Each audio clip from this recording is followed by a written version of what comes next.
My name is Murray Campbell. I'm a cotton and peanut farmer from Mitchell County, Georgia, in the Pebble City community. When we were talking before, we were at the tail end of a D4 drought. When it started raining, it just wouldn't quit. It took us from the 4th of May until the 7th of June to plant the 1,000 acres that we grow. It rained on several different occasions for days in a row. We had two time periods where it was 8 or 10 days where it rained one day right after another. And during that May, we got 13.18 inches of rain, and then in June, we had about 7. So we got the 20 inches we didn't get in the first 4 months while we're trying to plant and clean up the crop. We've got a farm up the road with 2 pivots on it, wettest farm we got.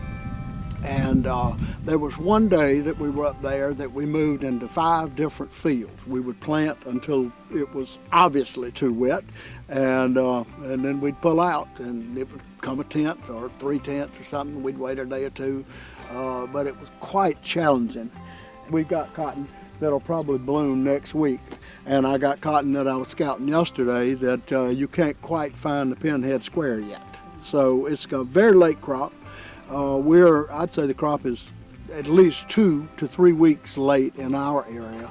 We've got cotton right now that we were late getting the nitrogen on.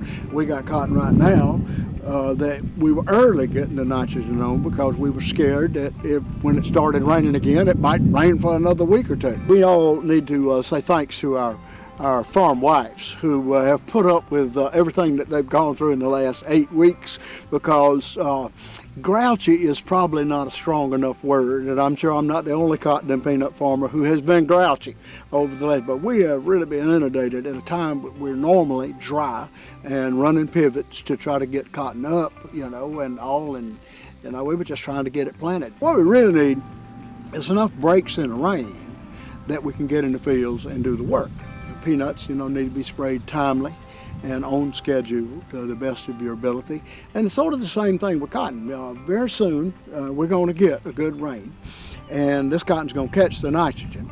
And then it's going to be saying, mepichlor, mepichlor, mepichlor. And then we're going to have to stay with it, and we need to keep it wet, and we need to keep it pushed. And so we're going to need to do a good job with our mepichlor to not let it try to, make up with some vegetative growth. We want it to be setting the squares to the blooms, to the bolls, and sort of pushing the crop. So we're going to need to be real careful with our mepichlor applications, and then we're going to have to start looking. We are looking now. We're picking up aphids is about all we've really seen.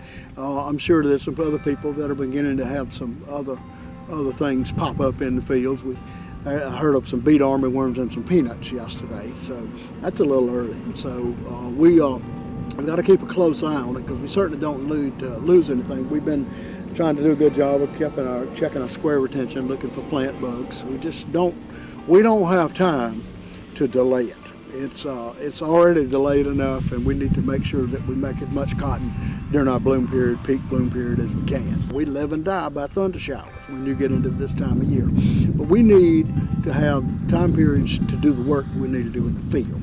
The Buy American Cotton Act is going to affect everything all the way down the line. I could, envision that you're going to see some of those new textile mills that people are talking about, and move into some areas where there used to be textile mills, but they're no longer there because they all went to Mexico or Costa Rica or Vietnam or somewhere else, Cambodia. It's going to provide a lot of opportunities for the farm supply dealerships and everything going down the line. But really and truly, the Buy American Cotton Act is spectacular because of what it's doing is it's forcing people to think about it. Plant, not plastic, goes hand in hand with it. We may have as much microplastics in our bodies that would be enough to almost make a credit card. If you're going to try to move away from plastic water bottles and try to move away from the plastic, it makes perfect sense that you would not want to wear it and have it exposed to your skin all the time. But buying American cotton and the money that's been devoted towards rebuilding and some of the textile industry, that'd be tremendous. Plastic-Free July is a wonderful idea because that would give us the opportunity to embrace other people and other generations with that idea of getting away from the plastics. And it just forces you to think. It gives you that opportunity to embrace and to talk to folks that don't necessarily have the livelihood connection to the cotton. So we can begin to make some inroads as to how they think about cotton and how wonderful cotton is. It doesn't take much. You can move demand slowly. And if you move demand slowly, it keeps increasing. And if it keeps increasing, then you're going to need more cotton. And if we can convince people that we're growing a great product, then maybe we can keep them in American cotton. Instead of getting an acrylic sweater for somebody, you could get a cotton sweater for them for Christmas. You know, everybody needs to think about that. It's not a big deal, but it'll move the needle. I mean, we got a lot of people in this country, and we have a huge customer base all across the world.